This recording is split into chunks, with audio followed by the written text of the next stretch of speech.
9 రోజులలో 9,000 కోట్ల రూపాయలు రెడీ చేసుకుంటా ఉన్నారు, డబ్బులు వేయడానికి సిద్ధంగా ఉన్నారు.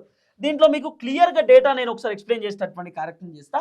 18 లక్షల మంది రైతులు 18 లక్షల మంది రైతులు ఏది దగ్గర దగ్గర ఎకరాలు 18 లక్షల ఎకరాలు, అంటే ఎకరం లోపు ఉన్నటువంటి రైతులు 1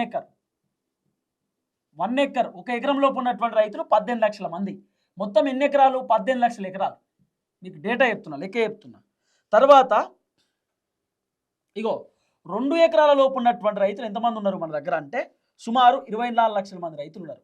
ఇది యాజ్ పర్ డేటా 2018-19 ప్రకారం. ఇది 2 ఎకరాల లోపు ఉన్నటువంటి రైతులు సుమారు 24 లక్షల మంది రైతులు, అంటే 48 లక్షల ఎకరాలు ల్యాండ్ వస్తుంది, రైతు భరోసా వస్తుంది. ఇక 3 ఎకరాల లోపు ఉన్నటువంటి రైతులు ఎంతమంది ఉన్నారు మన దగ్గర అంటే దగ్గర దగ్గర 11 లక్షల మంది రైతులు ఉన్నారండి. 11 లక్షల మంది రైతులు 3 ఎకరాల లోపు ఉన్నటువంటి వాళ్ళు ఉన్నారు. వాళ్ళకి ఎంత ఉన్నది ల్యాండ్? 3 ఎకరాల లోపు ఉన్నటువంటి రైతులకు టోటల్ ఎకరాస్ ఎంత ఉన్నాయి అంటే సుమారు 44 లక్షల ఎకరాలు. ఏదైతే 11 లక్షల మంది రైతులకు 3 ఎకరాల లోపు ఉన్నటువంటి వాళ్ళకు ఉన్నాయి. అంటే ఓవరాల్గా మనం మాట్లాడుకుంటే, ఓవరాల్గా మనం చూసుకున్నా కూడా దాదాపు అంటే ఈ 44 లక్షల మంది ఈ 11 లక్షల మంది రైతులు ఎవరైతే ఉన్నారో వీళ్ళందరూ 3 ఎకరాల నుండి 5 ఎకరాలు ఉన్నటువంటి వాళ్ళు, అంటే 5 ఎకరాల లోపు 3 నుండి 5 ఎకరాలు ఉన్న వాళ్ళే 11 లక్షల మంది ఉన్నారు. అంటే మన తెలంగాణ రాష్ట్రంలో చూడుర్రి 3 ఎకరాల కంటే లోపు ఉన్న వాళ్ళే దగ్గర దగ్గర 45 లక్షల మంది రైతులు ఉన్నారు. 3 ఎకరాల కంటే లోపే, 3 ఎకరాల కంటే పైన ఉన్నటువంటి వాళ్ళు ఎంత కాదనో 5-6 లక్షల మంది రైతులు. అంటే ఓవరాల్గా తెలంగాణలో మొత్తం ఒక 50 లక్షల మంది రైతులు. ఇప్పుడు కాంగ్రెస్ అధికారంలోకి వచ్చినా కూడా కొన్ని కొత్త పట్టా పాస్ పుస్తకాలు వచ్చినాయి, అదొకటి వచ్చినాయి. కాబట్టి 50 లక్షల మంది రైతులు 3 ఎకరాల లోపు ఉన్నటువంటి వాళ్ళే ఉన్నారు.